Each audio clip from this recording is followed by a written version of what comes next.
কেন সুন্নি মুসলমানরা ঈদ মিলাদুন্নবী সাল্লাল্লাহু আলাইহি ওয়াসাল্লাম উদযাপন করে?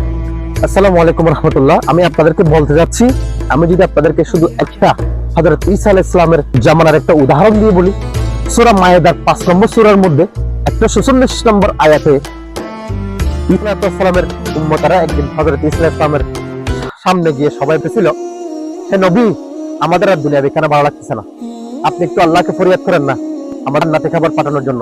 তখন হযরত ঈসা আলাইহিস সালাম উম্মতের কথা শুনে আল্লাহ রাব্বুল আলামিনের দরবারে ফরিয়াদ করলেন এবং সাথে সাথে ঈসা আলাইহিস সালামের জামানার উম্মতদের জন্য জান্নাতে খাবার পাঠিয়ে দিলেন।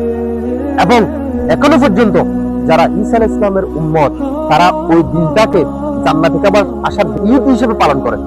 আর স্বয়ং আল্লাহ পাক রব্বুল আলামিন বলেন, ওয়ামা আরসালনাকা ইল্লা রাহমাতাল লিল আলামিন, হে নবী, আমি সমগ্র দুনিয়ার জাহানের যা কিছু আছে সবকিছুর আপনাকে আমি রহমত স্বরূপ প্রেরণ করলাম। তা আমরা ওই দিনটাকে ঈদ মিলাদুন্নবী উদযাপন করব না? আমরা এত সৌভাগ্যবান জাতি, আমরা এত সৌভাগ্যবান মুসলমান, আমরা সেই জন্য আল্লাহ নবী যেদিন দুনিয়াতে জন্মগ্রহণ করেন, যেদিন মিলাদ গ্রহণ করেন, ওই দিনটাকে বাংলাদেশের সুন্নি মুসলমান তথা সমগ্র বিশ্বের আহলে সুন্নাত ওয়াল জামাতের মুসলমানেরা ঈদ মিলাদুন্নবী সাল্লাল্লাহু আলাইহি